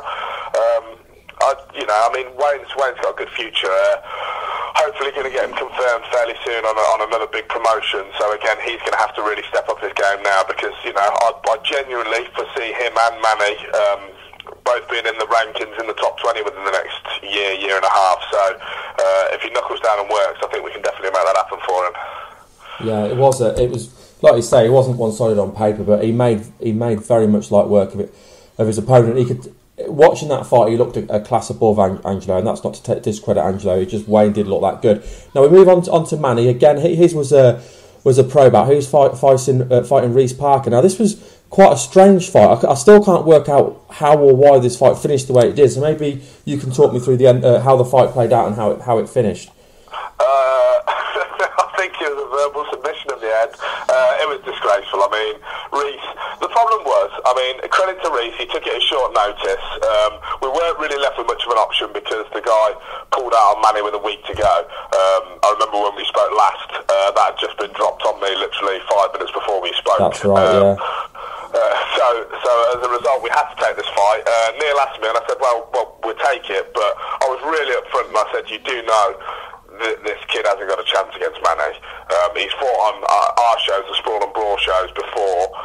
We're well aware of his level, and we're well aware of Manny's level. I mean, Manny truly is got a good career ahead of him if he takes the right path and the right fights. And I mean, it was just embarrassing. I was shouting at Manny to try and not end the fight too quickly. I think he'd got his hand around his throat, and I think he was gesturing to go and punch him. I was shouting in the corner not to hit him, and I think Reeve just knew it was up, so he just tapped out just out of fear of being hit, which you don't do as a pro fighter, really. I think that was a bit embarrassing for him, but it was what it was. Well, I'll ask you that. Just touch on that about the hand around the throat. Was it around the throat, and is that not an illegal move? It's illegal. He wasn't. It's illegal to pinch off the windpipe, so you can't. You can't close your thumb and forefinger around the windpipe. Okay. But you can block off with like the web of your hand, which is essentially what he was doing. Yeah. And the other thing was he had two hands free. I don't need to train anybody on this planet. If you've got two hands free and someone's got a hand around your throat, you use both of your hands to take that hand off your throat. It's not rocket science. Yeah. But I just think he was looking for an easy way out. And that's why I was saying to Manny at the start, I said I think he'll probably look for an easy way out once he realises. I don't know whether you remember at the start, Manny was just kind of standing and trading with him a little bit. He got him down and he let him stand up at one point to let the fight start again, and I think Reeve jumped guard from about half a mile away. The fight shouldn't have really happened. It was a mismatch. It's a shame for Wayne. Sorry, I keep saying Wayne. It's a shame for Manny because he'd worked hard to cut weight as well for that fight. But you live and learn. It was a last-minute fight, so good experience for him, I suppose. But overall, then it was obviously a solid night for Pariah MMA. Yeah, no, we're happy with it. I mean, it was a good night. I mean, the pros, it's a weird one because when you win, generally, you go away and it kind of strokes your ego a little bit. But I'm always really critical of our performances, and I think the pros there was a really lot to take away from that. But the amateurs, there's a lot that we can go away and we can talk about with the fighters. Both Saul and Arms are both back in action in April, so especially those two, those are going to kind of highlight some areas that we need to work. But yeah, really, really solid, really impressed. And what did you think overall to the card? Did you get to see much else on the card? I saw a few of the fights. I mean, yeah, it's a good amateur promotion, isn't it? I mean, it was well done, it was well organised. It's always difficult. I think it was much better than the last promotion. I mean, you've been doing this for years. As you've probably seen, these promotions take a while to get going, don't they? Before they start attracting some half-decent talent, and then you've got to have the revenue to be able to pay the decent pro purses. I'll have to, even though it saved us against the Arms fight, I think not using the Nevada State Athletic Commission rules may perhaps not be the best move. I don't know what your feelings are on the unified rules, but I think if the sport's going to move forward, we all have to be fighting to one set of rules, and I think that may deter really quality fighters from coming on the show in the future, but we'll just have to wait and see. But no, it was really well run. I mean, it's a great venue, so yeah, good. Well, I really appreciate you coming on and having a chat with us today. So thank you very much for your time. No, cheers, mate. Thank you very much, mate. We're now joined by Ulysses Gomez. Gomez recently fought in the UK for the UFC, and then unfortunately was one of the guys who was cut, along with obviously quite a few of the big names. So we'll discuss everything that's been going on. First of all, let's talk a little bit about London. How did you find fighting in the UK? Actually, man, fighting in the UK was awesome. The fans were very receptive. Everybody I talked to before the fight and after the fight was super nice, cordial. So I really liked fighting in the UK. I don't really like the UK judges, but I mean, that has nothing to do, with the fans. It was cool. It was good. And what did you do? I know you were in the UK for about at least a week before the fight. Did you get to go and see many of the sites? Yeah, we arrived Saturday. I think it was February 9th. So the next day, Sunday, we went to the Tower of London and we saw the London Bridge. And then on Wednesday, the week of the fight, we went to Buckingham Palace and the Eye of London and Big Ben. And then, Saturday we went to Wembley Arena, got in a fist fight, and that was about it. And did you find obviously the crowd at Wembley did you find the crowd quite good as well? I know you said the people were nice before and after the fight, but you didn't find the crowd hostile at all? I knew first, like, walking into the arena, like it was more packed. When I fought in California at the UFC on Fox, that was the first fight night as well, and it wasn't as packed as the Fuel card. That had a lot more fans, and that was the first fight as well for that one. So there was definitely more fans came out in the beginning of the show, which was nice. You know what I mean? Because it's always good to put your skills on in front of people. The downside was that I did get booed when I came out a little bit. But actually, I didn't really get booed. It was just more that, obviously I knew that all the fans were going to be cheering for Phil, so he got the majority of the applause, before the fight started. I think we put on a pretty good fight. It wasn't the best fight, but it definitely wasn't the worst fight as well. And the fans, seemed like they enjoyed the fight. Then when I was walking out of the arena, I was visibly upset with the decision. But I remember just walking out of the arena, leaving the cage to go to the back locker room, and there must have been 30 or 40 fans, stood up and they kind of, gave me applause. Some said that it felt I won, but, regardless whether they thought I won or not, it was nice to kind of get like a semi-standing ovation, I guess. Yeah, that is nice. It's always nice when the fans are respectful. I think it's good. I mean, it's been said before about the UK events that the fans get there quite early on, and I've been to quite a few UK events, and I obviously personally always get there for the first fight. But it must be nice knowing that the fans were there to see all the fights, including your fight as well, because it doesn't matter where you are on the card, you work as hard as anybody else to get ready for that fight. So it's nice that you get the same respect as well. Yeah, I mean, like I said, man, the fans, before the fight, and maybe after the fight, they were awesome. You know what I mean? Like, the crowd was definitely, they were fight fans and they were there to see fights, and I can't say anything bad about the crowd, or the fans. I can only say bad about the judges. But even then, it's my own fault for letting the fight go to this decision, so. Then obviously we got the news then when the UFC cut quite a few fighters, and I know your name was on that list, which wasn't very pleasant. And I also got the impression from, obviously because I follow you on Twitter, that you weren't actually told. You actually heard about it over Twitter. Is that correct?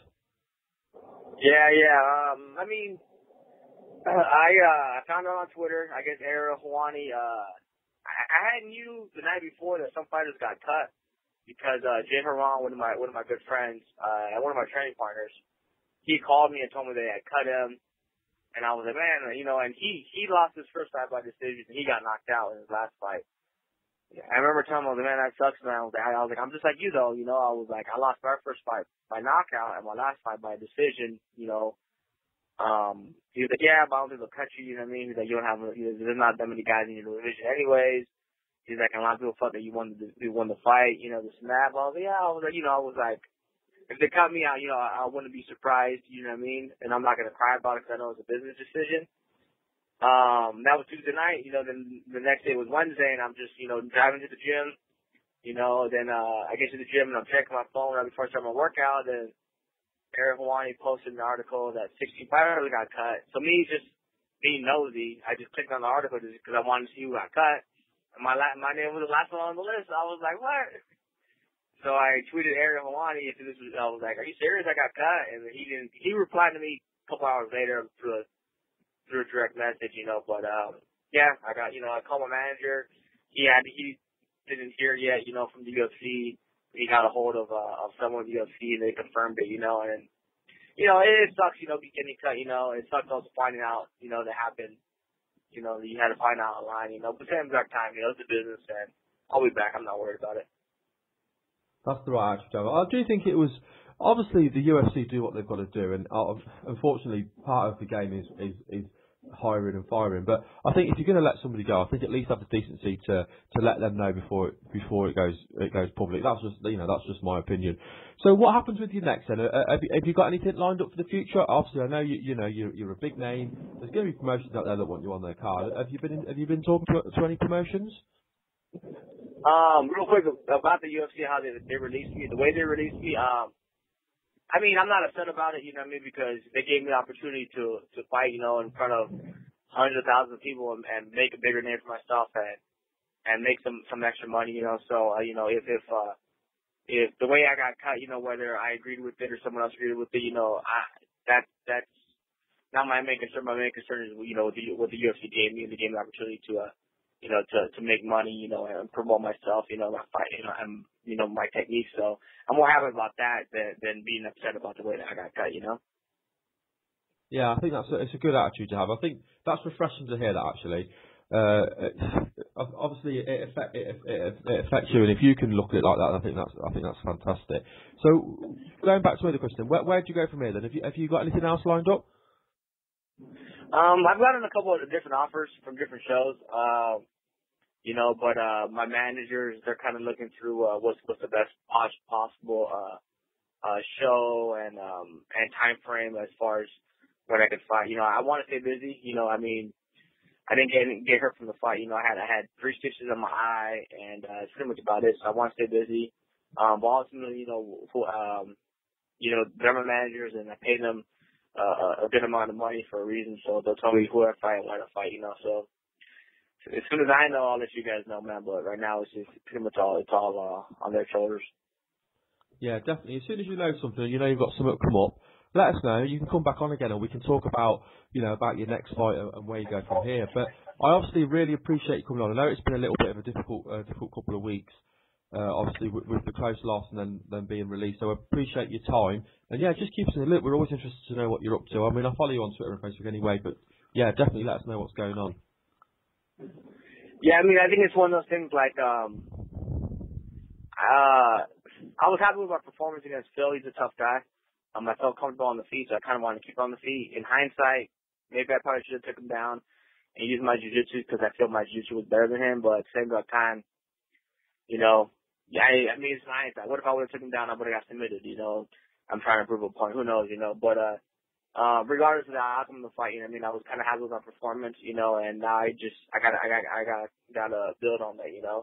So the next person I fight, I mean, like I gotta be a little bit more aggressive, not fight so much going backwards, I mean? So, we'll see. It'll be fun. Yeah, I personally can't wait to see you fighting again. I've enjoyed watching you fight, and I enjoyed watching you fight live in Wembley. Obviously, I was quite, I was there in the crowd. But before we let you go, just give you a chance to do any shout-outs. Want to shout out any friends, family, sponsors, and of course, we want you back on when you know what's going on with your future as well. Yeah, I mean, as far as like my sponsors, I mean, it's Fear the Fire. They took care of me a lot, especially after my last fight when I got knocked out. Some fighters, some sponsors jumped off my bandwagon, but they stayed on, so I appreciate them, and Red Gear, Lexani, Trump United, they've all took care of me. So did Trading Mask, Honda.com. I know they do supplements. They helped me out, I mean, I felt they have this alpha brain that's supposed to make it a little bit more mentally clear, and I definitely felt more clear, more sharp in my fight. That was the first time I actually felt comfortable in it was my 13th fight, and that was the first time I felt comfortable in the cage. And I've always rushed things or not felt comfortable, so kind of excited about that, to see what I can build on now. Well, brilliant. Well, thank you very much for your time, Ulysses. It's been great having you back on the show, and I look forward to having you back on the show again in the future. I appreciate it, man. Thank you so much. No problem. Thank you. Bye. Bye. Okay, we are now joined by Laura Sanko. Laura is 1-0. She made a pro debut recently for Invicta FC. How are you, Laura? I'm great, Ray. How are you doing? I'm very well, thank you. We really appreciate you giving us your time for coming on and for coming on to today's show. Oh, thank you guys.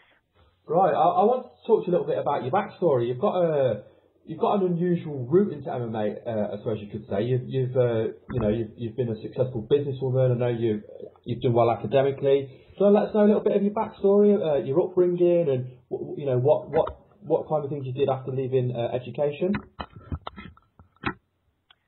So I went to William Jewell College and got my degree in business administration.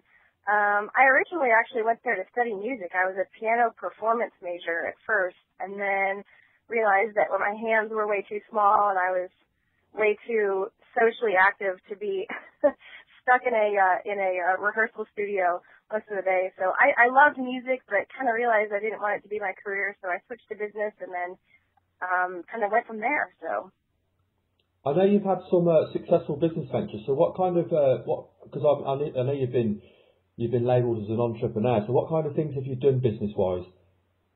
Right out of college, I initially worked for a global public relations firm. I actually worked for them during college as well, but then my passion had always been in startups. So it was actually my finance professor and I from Jewell who went into business together. He had a background on Wall Street and had worked with other startup companies before, and so he and I kind of hooked up business-wise, and what we did was we helped local companies find angel investors and seed investment for really, really early stage projects. So it's the best job ever. It's just really cool seeing the kind of ideas that people are coming up with in the cutting edge companies, and I loved it. I absolutely loved it. And then one of those companies was particularly interesting to me, so I actually joined their founder to help him get it off the ground, and that was quite the adventure. So, out of interest, what company was that, and what did they do? The name of the company was Adorn. It's still in business, though, on a lot smaller scale than when we were working on it. And it's a really interesting concept. They were sort of like, if you can imagine, the Netflix business model, but with real diamond jewelry.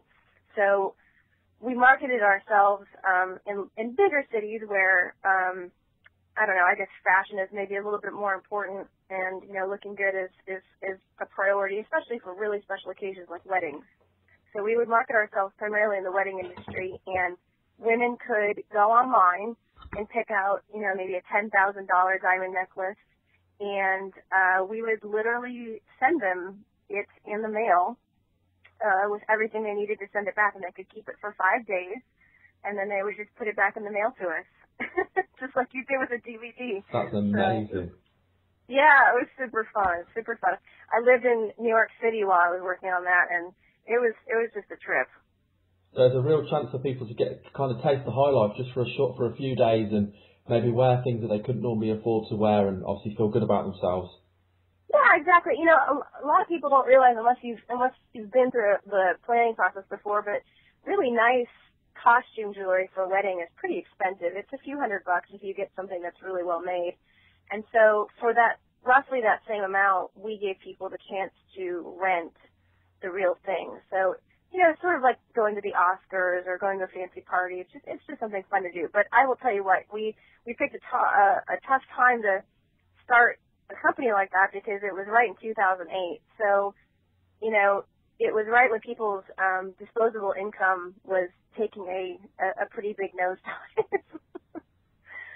Yeah, so I think the economy was not in our favor at the time, but yeah, it was a good experience doing something like that, and it was obviously something.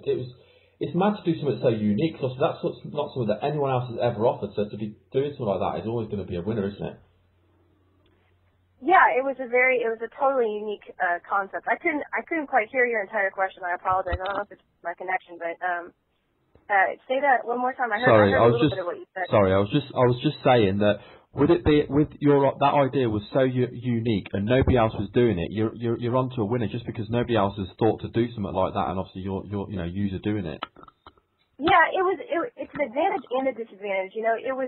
It was great because we got a lot of great PR with it being such a unique and exciting concept. But by the same token, people would hear about it and they would I think customers would be intrigued and we would get a lot of site traffic, but when it comes to actually trusting that this company that maybe you've never heard of is going to actually send you real diamonds in the mail, it starts to, it just starts to sound too good to be true. So our conversion rate was not what it should be, but it was just working on a company and trying to build it from literally from just an idea until intent all the way through to, a company with employees and locations and inventory. It's such a fun process. I love it.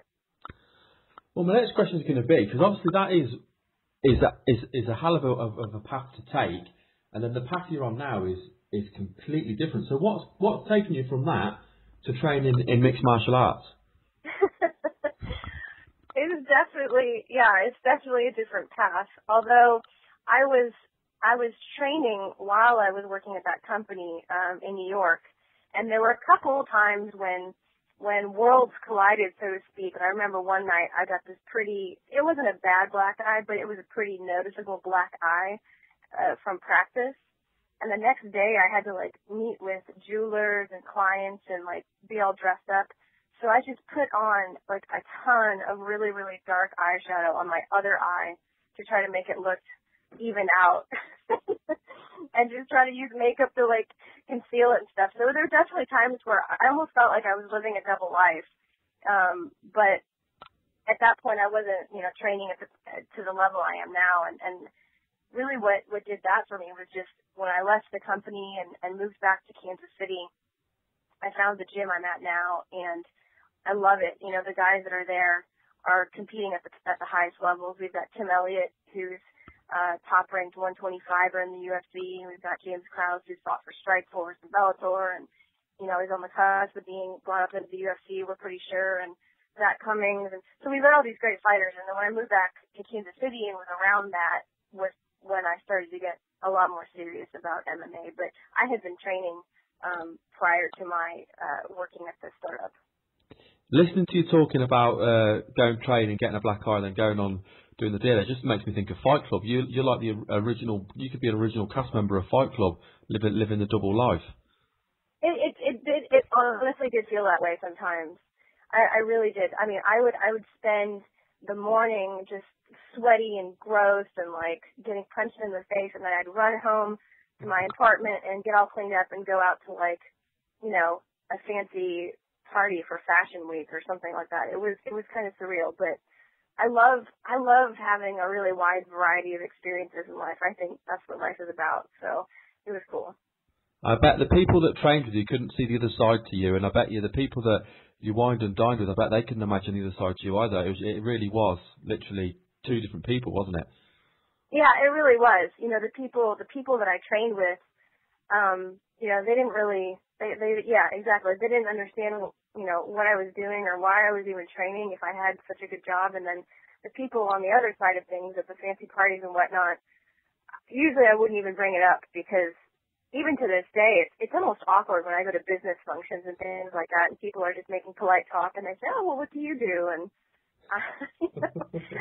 sometimes it's a great conversation stopper, honestly. They say, "Oh, I'm a fighter. I'm a professional fighter," and people just look at you like you're nuts.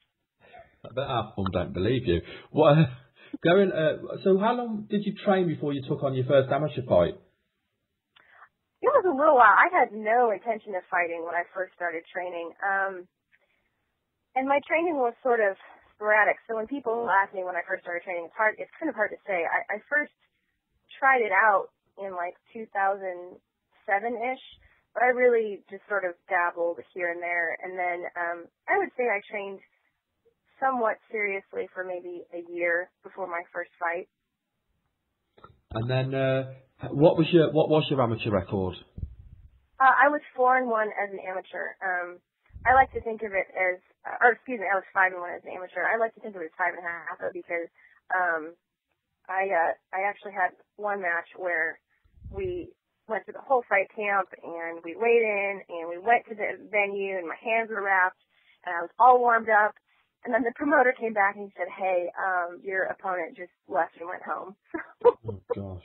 That one pissed me off more than anything, so I feel like that should be on my record somewhere. Absolutely, yeah. Well, I know Patrick's eager to jump in, so I'm going to let Patrick take over now. You good to go, Patrick? Yeah, I'm ready to go, Ray, and thanks again for coming on, Laura. We really appreciate your time today. Oh, absolutely. Thank you guys. I love what you guys do. It's awesome. Well, thank you very much. So you finally made your pro debut this year. It was a really great fight. You fought against Cassie Robb on the Invicta Fighting Championships 3 card. Were you surprised that she went to try and take you down so early, considering that so many of your amateur wins were by submission? I was a little bit surprised. I kind of, I knew that she was a grappler, but I thought, I kind of thought, well, she knows I'm a grappler too, so maybe she's going to try to turn it into a stand-up war. So, I mean, it had certainly crossed my mind, but yeah, I would say I was a little bit surprised that, that kind of seemed to be, all that she was really trying to, to do. And she did a great job of taking me down. I got a little bit too, elbow happy there against the fence for a bit. I look back at that fight. I'm so happy to have had my debut on Invicta and so happy to have done it in front of a hometown crowd. But I'm kind of disappointed with my performance, to be honest. I have a lot more skill than I was able to demonstrate in that. But I guess that's what first pro fights are for. So. Sure. Well, and you know what? I thought you looked very good in that fight. I mean, when she took you down, your hips were never flat. There was a moment you had like a half guard sweep, and Cassie, she ended up in mount, and then she took your back, but you got her back in a half guard, and then you eventually got her into full guard. You negated her damage, and you came down in the second round and got her down fairly quickly, and had an awesome second round rear naked choke finish. Yeah, I was almost, absolutely no knock on her, because Cassie was a great opponent, but I felt almost too comfortable, I think, in terms of the grappling part of it, and I had worked so hard in my camp on not settling for staying on my back, because I do have a tendency I like to fight off my back, and that's just, it's not the smartest thing to do in MMA. You can win that way, but I think it just looks bad, So, with the judging these days.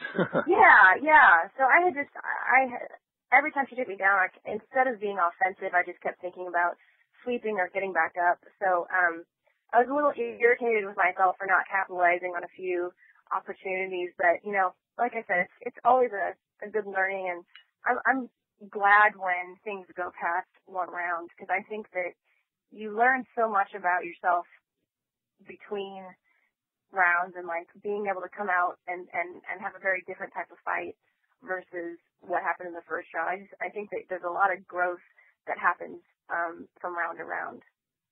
Yeah, absolutely, and it definitely looks good, especially in your first fight, to be able to come back and work from a down position. Now, you also fought twice for Titan Fighting Championships before you made your debut with Invicta, and both of those are pretty big stages to start out on.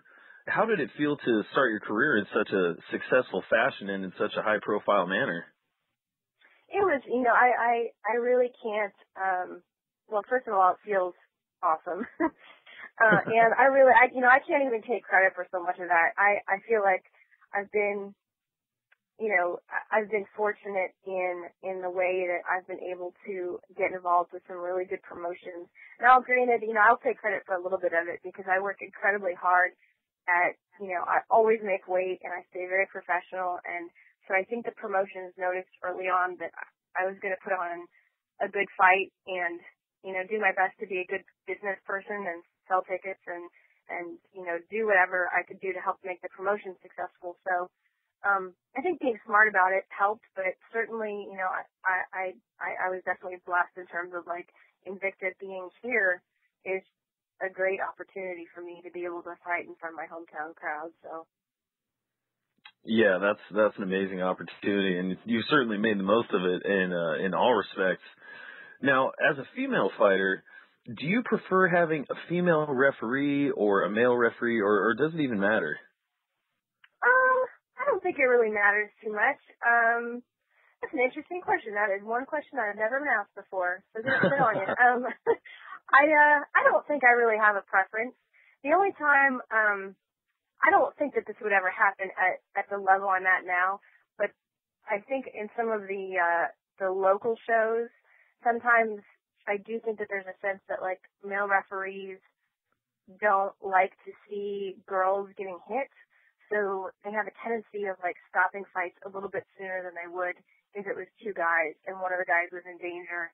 You know what I mean? I feel like sometimes they're just a little bit quicker on the trigger than they would be for guys, but at this level, I don't think that, Big John or anybody like that is going to take that attitude, so. Yeah, absolutely. I think they've definitely got the experience up at that level that you're at now. So what are some of your non-mixed martial arts hobbies? If you're not training, if you're not working on the next business plan, what are you up to? I love my dog.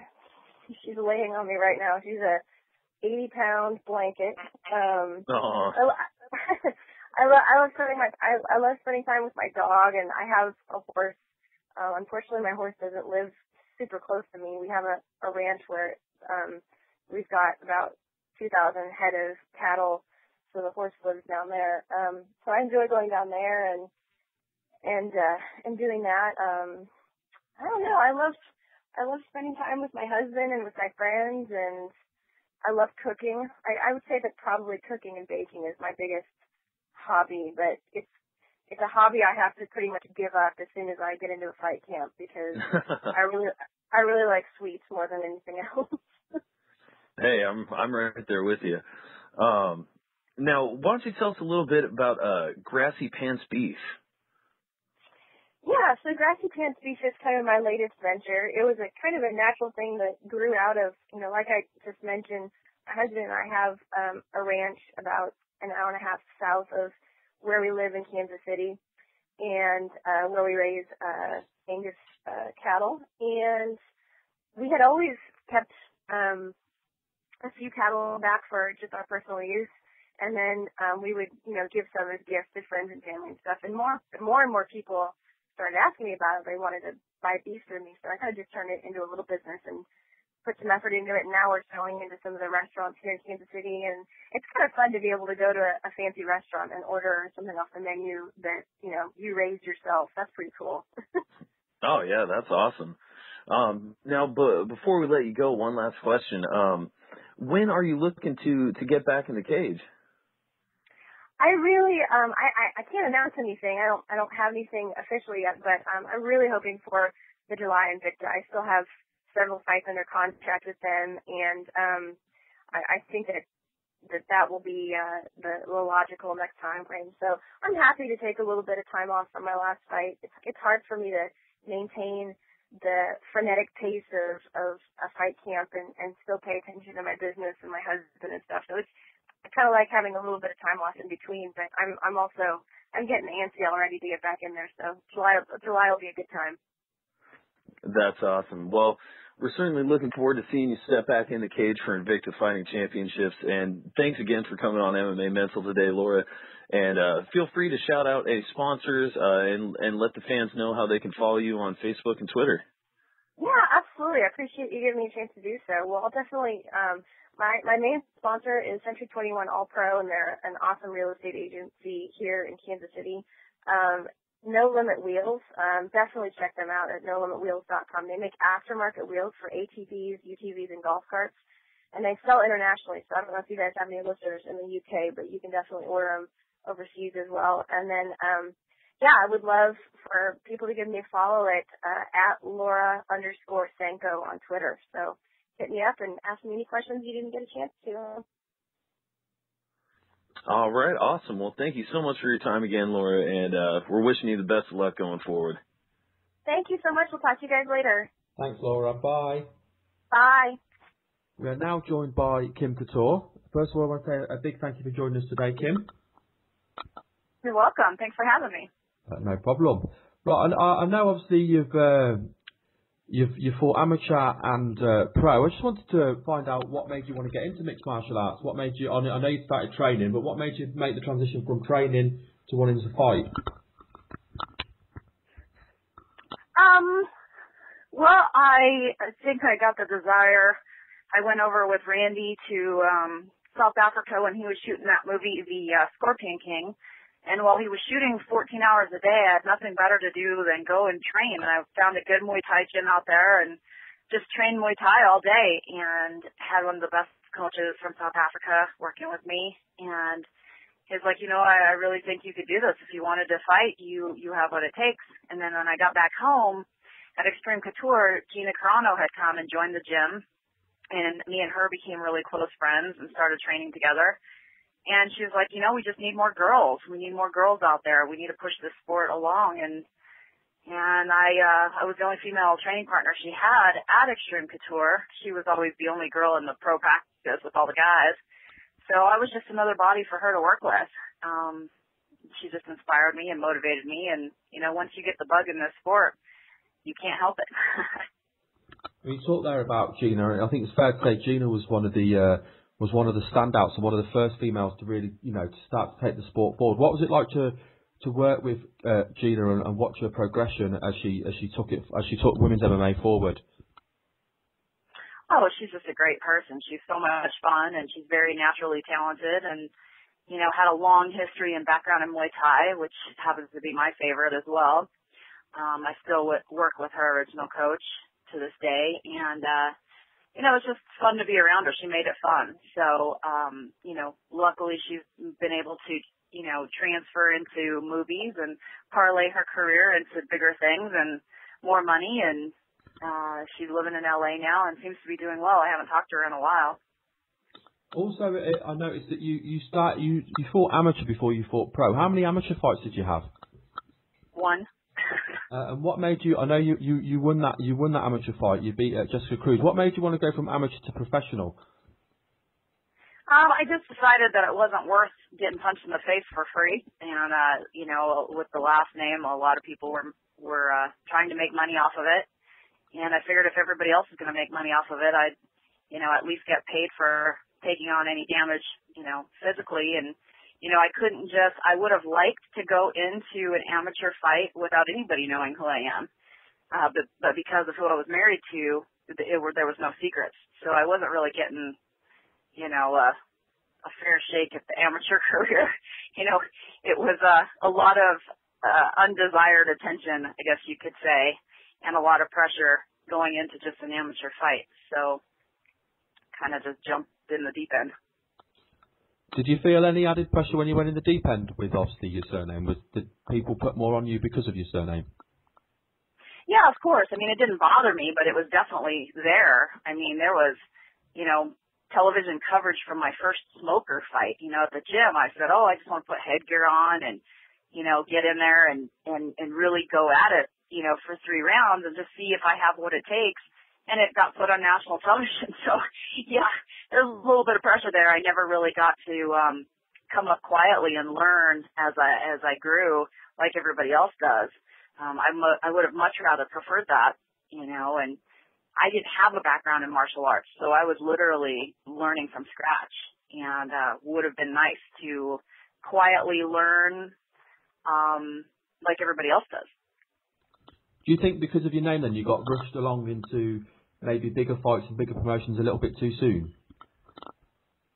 Oh, yeah, of course, but I was okay with that. I'm a big girl. I was offered big fights and fights with girls that they might have been 0-0 in MMA, but they had a long career of world champions from boxing, Muay Thai, and grappling, and nobody else wanted to take those fights. So, I knew going into those fights that it was going to be tough, but I was going to walk away learning a lot, and that's the reason why I took them, and I'm glad I did. I wouldn't change a thing.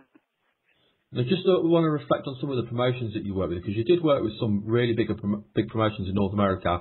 Obviously, your second pro fight was for Strikeforce. What was it like working with Strikeforce?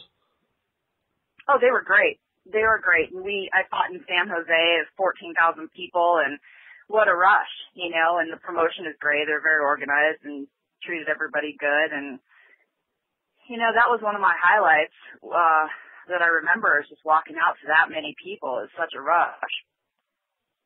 As well as Strikeforce, which were some of the other promotions that you fought for that stood out to you as being good promotions?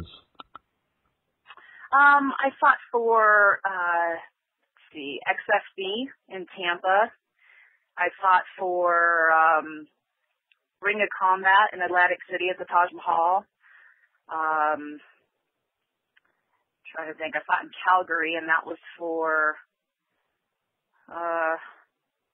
I can't remember what it's called. I can't remember any of this ones, actually. I fought in Mexico. I fought in Canada. I fought in Miami.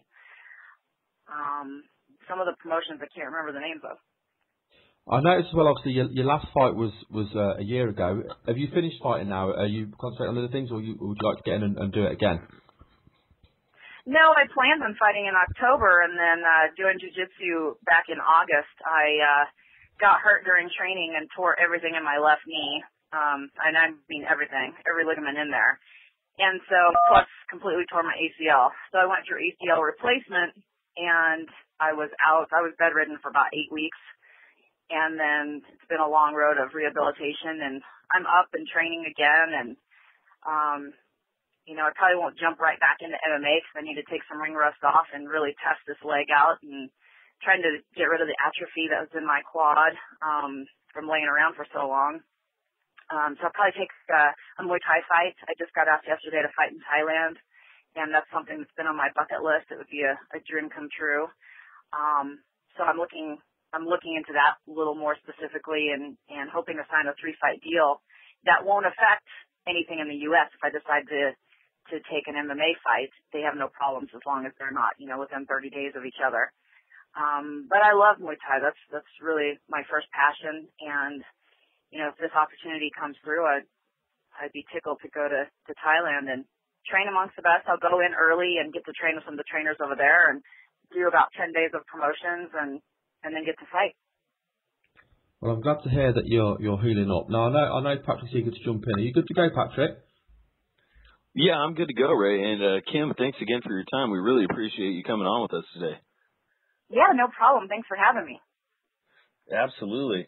Now, you're quite a versatile woman. You're a leader in business, a pro mixed martial arts fighter, mom. Do you have a favorite role that you take on? I just partnered right now with a guy that owns City Athletic Club here in Las Vegas. And for the last 3-4 years, I was trying to reopen my own gym. I wanted a little bit of everything. I wanted, a huge gym with the sauna and the spa. They could come and cut weight.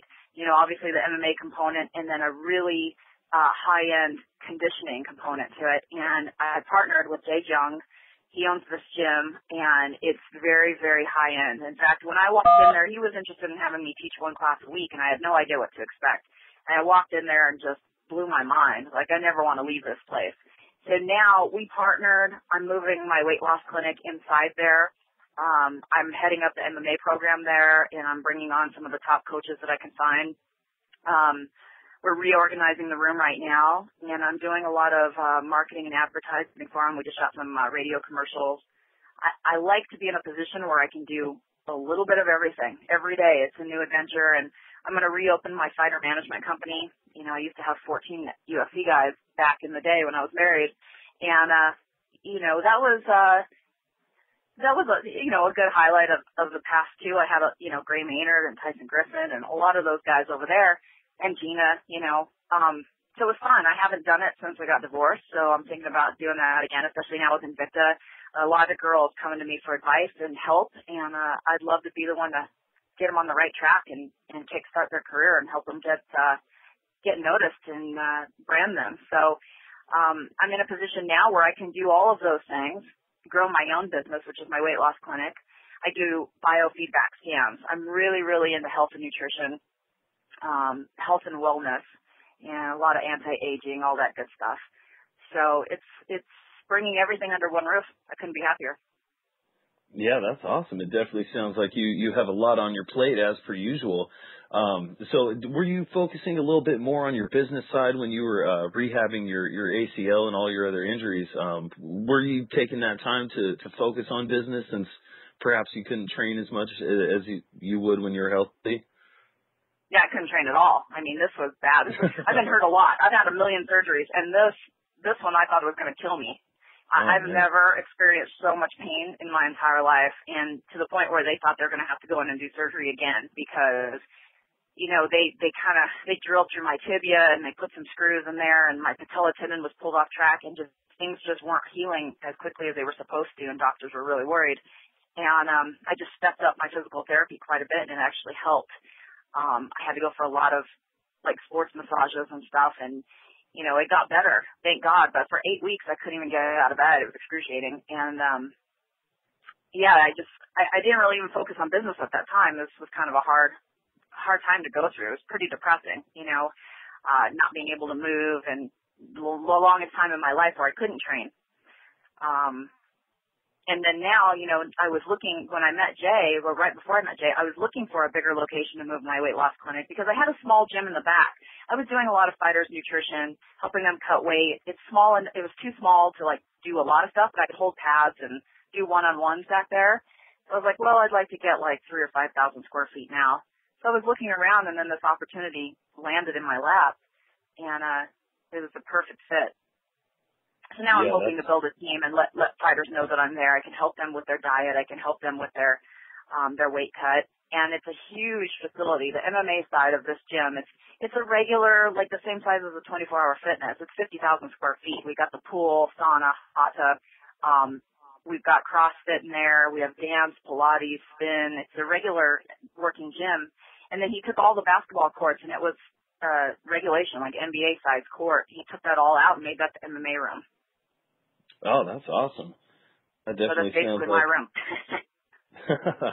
Well, and that sounds like it's going to be the new premier location to go and to train in Vegas.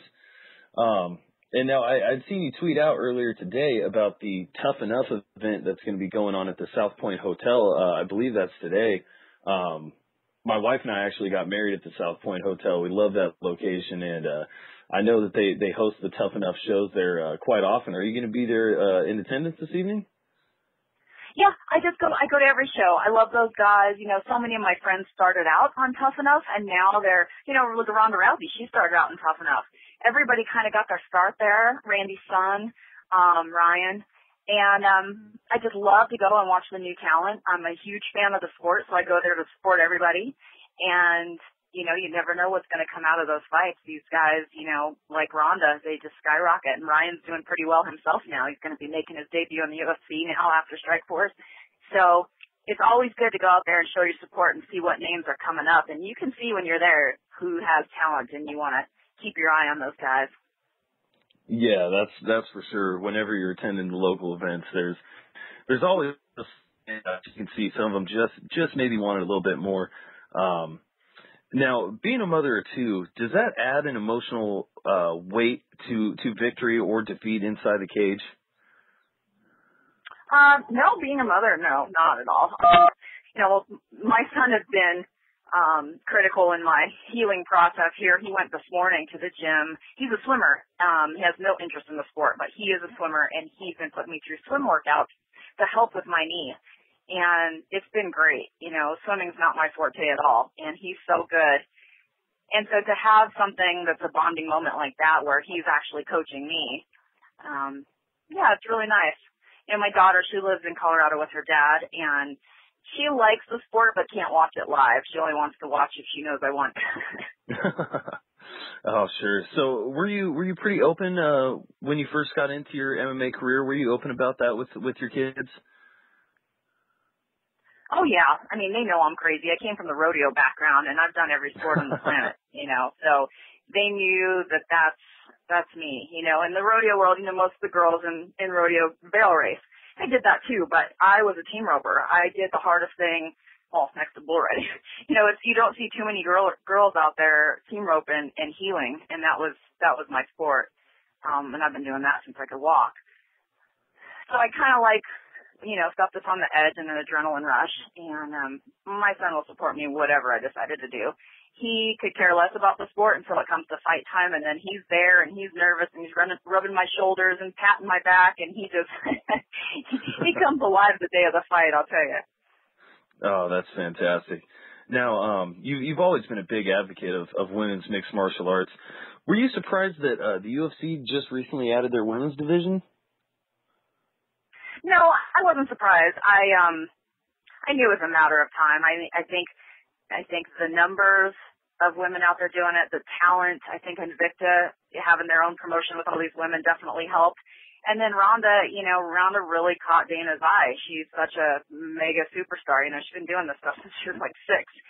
And now with her, having that platform to be seen, now you see like a lot of these Olympians, Sarah McMahon, There's a lot of girls with so much talent, and they've just never been seen. They're out there. People just don't know about them. So I'm really happy that he did it, and those girls definitely delivered. I hosted a UFC viewing party out here, and everybody in there came alive when that fight started, and people were on the edge of their seats and going nuts. So the reaction that I saw just from the room that I was in, we had probably 80 people in there.